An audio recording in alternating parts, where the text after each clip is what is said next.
All right, so I'm ready for spraying. So I'm done with my cutback. I can see the clearance. I can see my clearance for the upper and the lower. I'm done with my, I know that I don't have no undercuts. So I already, did my thing. So now I'm going to sprue. So I'm doing my spraying.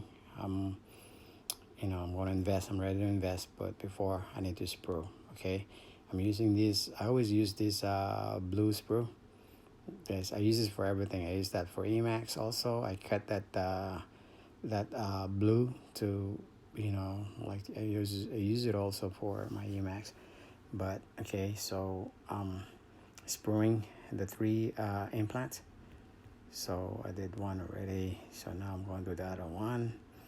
Okay, just drop a sticky wax. Now, okay, now I get the three in there. I put it now. I'm blending it. I'm using the sides of my waxer just to get that I don't have to smooth it, to make sure that I have a good smooth um, what do you call this, triangle, or okay, so making sure I have um,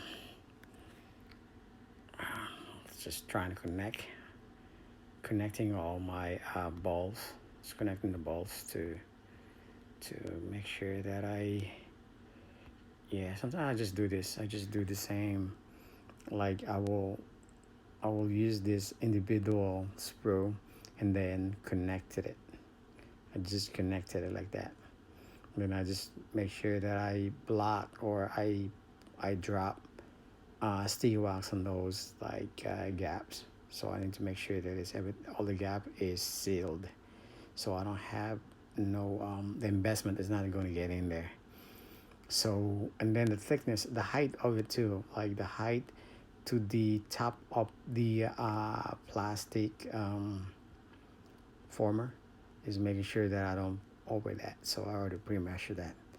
So, and usually the problem on spraying, or when you put it, they talk about like don't put it on the heat zone. Heat zone is like the center of the investment, of the center of this when you put that ring in the center of it, the hit zone will be there. But usually I don't really care about those. I've done it so many times. My friend Greg Wada is one of my friend that he proved it to me that there's no such thing as hit zone. So he proved it. I mean, like in the book would tell you that, but I mean, by experience, by stuff that I've been doing this for a long time, so I know the hit zone that they're talking about does not really matter. So like that, 100% for sure that this thing is gonna cast is because I've done it so many times that I know that it's going to cast for sure. So I just want to make sure that I have the same height like I always do, and then I connect all the balls, so it will be, it's like reservoir for the and then so that's almost ready. I just need to make sure that I don't have smooth it a little bit. Then sometimes I will put Vaseline on the side just to make sure that I can easily take it off. Like I put Vaseline on the plastic former, like for both, so it's easy for me to take it off. And then now I'm going to put the super floss. I use floss or super floss is fine. And what that thing does is to make sure that I don't trap no air inside that implant. Usually, if you don't, like, if you just do it on a regular investment technique, sometimes when you trap something in there inside, it's really hard to take it off. That's the reason why I always do this. Every time I do implants, I always use it this way. I always use the plus or super plus to kind of, when I invest it, you will see when I'm investing, and then after investing, I'm going to slowly take the thing off. So I'll make sure that every time I take up and vibrate it, the materials will get into there, like, for sure, because that's a problem when you trap air inside that fixtures, it's hard to take it off. It's gonna be a pain. So that's the reason why I always do this. I do this process for so many times, and I know for sure that my casting is not going to have discrepancy inside that cylinder. That's the main thing. I always make sure to do that because that's my problem every time. So now it's ready.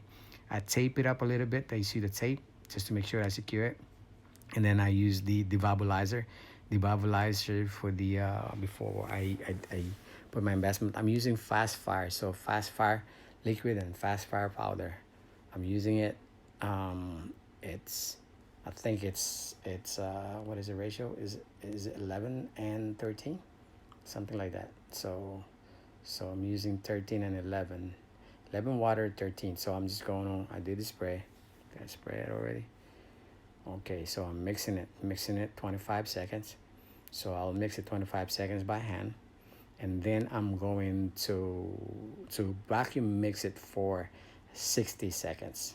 60-second vacuum, 25 seconds hand mix, and then 60-second vacuum mix. So vacuum mixes for 60 seconds, okay? So 60-second vacuum mix. And again, these is my own technique. These I always do this. Again, I always do this, then I always successful. So I can do it a fast burnout.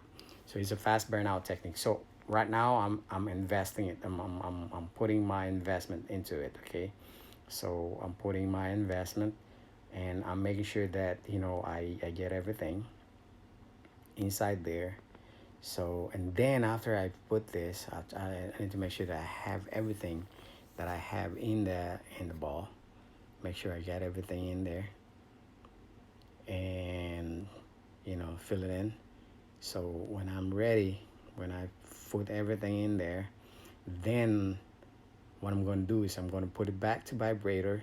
I'm going to make sure it's tight and easy. Now I'm slowly taking it off. So what happened, the materials we're going to get in, and making sure that I don't trap no bubbles because of the Super Plus or the Plus that I'm using. So I'm doing the same thing. I have 3 implants in there. That's what I'm doing. Okay, another one. I do the same way. There you go. So that's it. And then I bench set it for 30 to 13 minutes.